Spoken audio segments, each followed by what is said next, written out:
And welcome back to All Over the Map. Thanks for tuning in.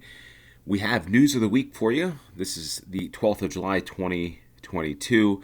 This is the game that we play that features 5 news events of the week that are of importance, and then one kind of unique or odd or funny type of news event, and we bring it to you on a GeoGuessr map. So the point of this is to find out where these news events are happening on a map.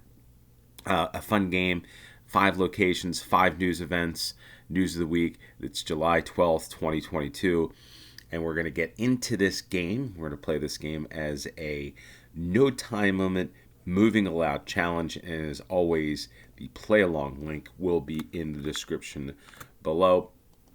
Let's get into the first news event of the week. By the way, we're going to do this on Tuesdays for the most part. I think that, news of the day was good. It's a lot of work to do, but I think news of the week is probably a little more appropriate. I think at this point in the game of All Over the Map, I think we're going to probably do this on Tuesdays or upload it at least on Tuesdays for the week. If you want more, or if you want me to do it on a daily basis, comment down below. Love to hear from you. Love to hear your feedback on this particular game. So let's get into the first news event of this week and what's happening. Well, we've got Sastamala and Kankapa. So obviously we start off in Finland. So there's a camper van. What's going on here in the town of Kankanpa? Well, first off, hopefully I pronounced that the right way. Probably did not. But we've got a unique news event, and we've got innovative sand batteries heating small cities, storing green energy for months at a time. A town in Finland is using sand, to store heat from renewable energies to provide home heating during the winter. Water heating can only store 100 degrees of heat, obviously, while sand can reach 500 or nearly 1,000 degrees Fahrenheit. So what's interesting is there's a company that's behind this innovation that's actually going to be using this type of energy resource for basically supplying the power for a town. The town being Kanjala. I'm not sure where that is in the article, but part of this is to read the news article by the Good News Network, the innovative sand battery, and also it does link below to a BBC. Right here, we'll play this. The world's fully Listen to this. working sand battery has been installed in Finland. It is a device which can store sustainably produced heat for months at a time and could be used to keep homes warm in winter. It works by charging 100 tons of sand with heat generated by solar or wind-powered electricity. Our environment correspondent Matt McGrath has more details.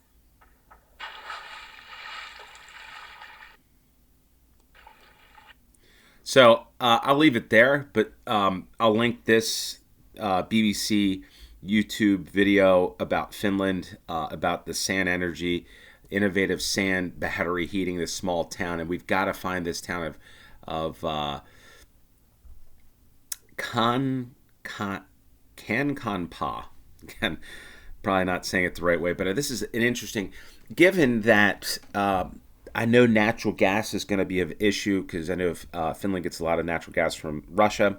Again, for those of you that are from Finland, love to hear your take on this, because renewable resource is always great, and finding energy through sand is fantastic. Love to see this sort of stuff, but not sure that this in the scale would help offset some of that natural gas that you get. But I would love to hear some insight on what type of energy do you get from Russia? What's going to happen this upcoming winter? Because I think that's a big thing coming up this upcoming winter season in about a couple of months or so. So here's Kankapa. We're at a roundabout looking probably just north of town here. And this is the town that's going to be on this test run of energy vis-a-vis sand. So sand batteries potentially of the future, and we're getting a close look at it. Folks in Kankanpää, Finland, will be the first one to experience this. So let's guess it there. And we were 11 yards. That's where it is in Finland, not too far away from Pori. And so it's going to be interesting. And we'll see how that works out this winter. Again, if you're from Finland, comment down below. Love to hear from you on the energy resources that you get from Russia and how that might impact, and can some of this stuff like the sand or the solar or not most solar, but the wind can offset some of these resources that you do get from Russia. All right, so we get on to the next round. And what do we have here? It says, welcome to Heathrow, one of the largest airports in the world, Heathrow. You see the double-decker bus. There can only be one place for that. And that is in London, England, or just west of London. What's going on in Heathrow? Well, Heathrow is telling airlines to stop selling summer tickets. Okay, so it's interesting. The airport, I guess in the business of making money, is telling airlines to stop selling tickets. Well, as the UK's biggest airport struggles to cope with the rebound in air travel, the airport is limiting the number of passengers who can depart each day over the peak summer months to 100,000, 4,000 fewer than currently scheduled. The cap on passenger numbers will be placed from now until the 11th of September. An interesting date. Thousands of UK travelers have been affected by disruption in recent weeks, including last-minute cancellation. I've known some folks that have had to fly through Heathrow and have been delayed for a couple days. So airports and airlines, which cut jobs during COVID lockdowns, have struggled to recruit staff as the demand for holidays has returned. This is not something too dissimilar to the United States, where a lot of the service industry that was laid off during COVID is now in a position where they can't find people to fill the positions. I've been traveling a little bit for work and for pleasure with the family, and I've seen some of this as happening throughout some parts of the East Coast of the United States, where airlines being delayed, canceled, and or restaurants, different service industry related stuff where the service isn't there, so they shut down. You go to get a pizza or you go to get some food, and the place is closed at 6 p.m. here in the United States, and that's happened quite often. So interesting to see this, the largest airport in the United Kingdom limiting summer tickets and summer airlines. So interesting world that we're living in these days in 2022. It'll be interesting to see how Heathrow rebounds from this, because it's a lot of people. I just know a lot of people that fly connecting flights through London to the United States. I'm sure to Finland, to Denmark, to Netherlands. So it's going to be interesting times ahead in especially the western part of the world. Okay, so let's see here. I think we are west. There's Heathrow, and we're at the entrance to Heathrow. And again, we're on the left side of the road in Heathrow, so we're probably right about here as we come up to the entrance to the park, to the terminals 2 and 3 at Heathrow. Let's go there. 13 yards, 5,000 points. Heathrow slowing down on selling summer tickets, and as always in this game, the links to these articles, so you can read the full article, watch the video from Finland, are in the description below. So let's get off to the next news event, and this is looks like Ukraine here. And what's going on? Well, it is day 139, and I thought of news of the week, since this is a major news event that's going on in the world, that I would include this probably on the news of the week. We'll probably be doing these on Tuesdays to just give you updates, because I know a lot of people are interested in what's going on there, getting some just objective news. And what I found is the Guardian's got a good, out of the UK, good war update on Russia, Ukraine, what we know on day 139 of the invasion. The death toll from a Russian missile attack on Chasiv Yar in eastern Ukraine rises to 34. Kiev, however you say it, warns Russia will step up the fight in the Donbass. And here it says, we're going to look at Kharkiv here as we see this, because it seems like that's where the attacks are happening Now we're going to focus this likely is Kharkiv here, and that's what we're going to look at. But I just wanted to bring this to your attention if you're interested in this sort of stuff. But I like bullet points. I like quick, just summaries of news. It's kind of the way I get my news. You might like it that way as well.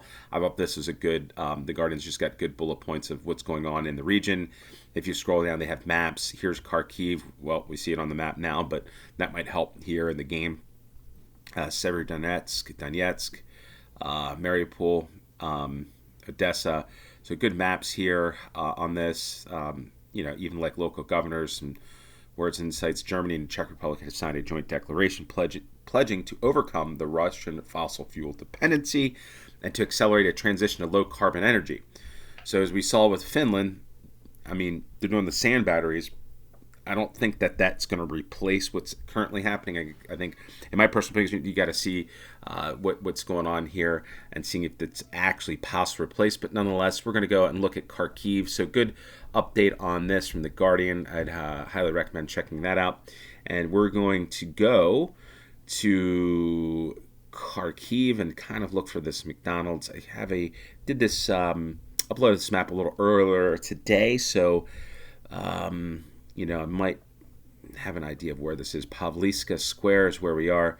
There's the McDonald's, and we are just about to the, I guess, right about here in the square in Kharkiv, 12 yards. There we go for the third news event of the day. The fourth news event of the week, I should say. I'm so used to news of the day. It's news of the week. Is we got the presidential palace in Sri Lanka, Colombo. What's going on there? Well, I don't know if you've been following this.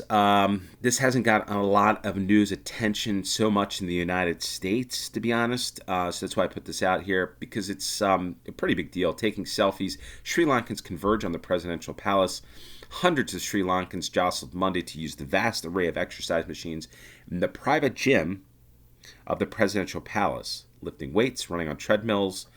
That used to be the domain of the country's beleaguered president. Many of those who have traveled in overcrowded change of buses from outside the capital. This is the first time they'd laid eyes on a residence so grand.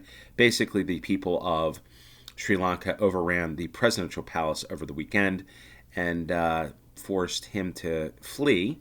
And so it's going to be interesting because they've got a lot on the line for people there, not being able to get what they need to get to eat, to fuel, all that stuff. And the good thing about this is that you can read this article and go into a greater detail about this. Because, again, just showing you the brief overview of what's going on. But the President Rajapaksa fled on a naval ship after all the people of Sri Lanka, not all the people, but a lot of people came in and overtook the presidential palace. So it continues on for another day, on to Monday. And so it's interesting to see what's going to go on here, because I think this is an eye-opening thing. Once food, fuel are expensive, too expensive, or they're cut off, as it is in Sri Lanka, because then we'll take a look at this, why it is cut off. Or one of the reasons, I should say, is that it's interesting. So if you're on an island or if you're in a remote location, you realize how important it is to get the food either from ship or from plane, or, well, if you're on an island, not train. But in any case, it's important. And when you don't have the money, the country doesn't have the money to pay for it on imports, it's going to be a big problem, and it affects the people. People get upset. They go after the government. Kind of, you're seeing this sort of thing. It's going to be interesting. Prices rise in the West, that's for sure. So we'll see what goes on in the future in other countries that have similar problems to Sri Lanka. So again, going to be interesting, but we'll take a look at this. This is in Colombo at the presidential palace. As you see here, the only way to get goods in and out of Sri Lanka is through ship, through ferry. That's about it, or airplane. And once you don't get the food, you don't get the fuel, it's going to be a big problem. So Colombo's had a tough time of it paying the bill, so to speak. And people are upset. So let's go and find out where this presidential palace, where the people of Sri Lanka overtook the presidential palace, and see where this is, the Colombo Lighthouse. Here it is right here, and I think we were in the garden right about there. So that's where we are, 5 yards. Sri Lanka. the fourth news event of the week. The last news event is kind of the crazy, the unique story, the funny story, and this is kind of the way it turned out. We get these 5 news events at random because of the game. And this is an interesting one because this is Mount Vesuvius on the coast. This is I think that's looking maybe to the northwest. North is Naples, looking out. A beautiful picture here of Italy and a volcano here that, well, let's take a look at this article. A U.S. tourist survives a fall into Mount Vesuvius after reaching for phones. So American tourist fell into the crater of Mount Vesuvius in an attempt to retrieve his mobile phone at the weekend, Italian police told CNN on Monday. I guess you got to get that Instagram photo. What an interesting... I will say this. I am older, quite a bit older than 23, but I'm not that old, but old enough to realize that everybody seems to, at least folks that are in their 20s, wants to get that Instagram shot, and this seems to be no different, perhaps, or maybe I'll give this person credit. Maybe this person did just drop the phone on accident and decided to go after it. But nonetheless, a 23-year-old man from Baltimore was hiking on an unauthorized trail accompanied by 3 relatives on Saturday morning when, I guess, he fell into the volcano. And the path had clear signs of danger and forbidden access. So he might get charged. So a guy from Baltimore, USA, fell into this. Also, 2 British tourists were spotted on the Forbidden Trail as well, but fell into Mount Vesuvius. It's not a good thing. Trying to get your phone, so that's a pretty good fall. Wonder how far that he did. Wonder how far he fell into this crater. It'd be interesting to find out, to see, and see if he gets charged. But wonder what I guess you're holding your phone, maybe like this person here. I don't think this is a Forbidden Trail. Maybe the Forbidden Trail's up here. Something like that. But it kind of reminds me, folks, of the Grand Canyon. I don't think people realize in situations, it'd be interesting to know this here, but in the Grand Canyon, large cliffs a mile down from the top of the Grand Canyon, people always take pictures. There's no fences. You back up, you slip, you fall. People fall to their death every year at the Grand Canyon in Arizona, USA. So would be interesting to see if that's the same thing here. So I would guess going over forbidden trails, there's a reason behind it, probably, and so nonetheless, an interesting story here. Always crazy people, always pushing the limits of what are the rules, and sometimes the rules, there's a thing called Darwin wins sometimes, and in this situation, didn't look like Darwin won, looked like the guy from Baltimore survived, but we're here on the crater, Mount Vesuvius, and I think we're probably about there. I'm not really sure. 58 yards, 5,000 points. So you got 25,000 points. Hopefully you got 25,000 points in this news of the week. News events of the week, 5 of them. We started off with the renewable resources, the energy from sand. Maybe hopefully in the future to offset the dependency for Russian natural gas. Round 2, we went off to Heathrow. Round 3, the Russian-Ukraine war. Round 4, we went off to Sri Lanka and see if that is what's going to be, what lies for the future of many countries in a similar situation as food and fuel costs go up. And the 5th round, the crazy story of a U.S. tourist who decided to retrieve his phone, falling into the crater of the Mount Vesuvius in Italy. So if you like this video, hit the like button, share this with your friends. By the way, the news events again are in the description below. And please hit subscribe if you haven't. With that said, thanks for tuning in. Till next time, cheers.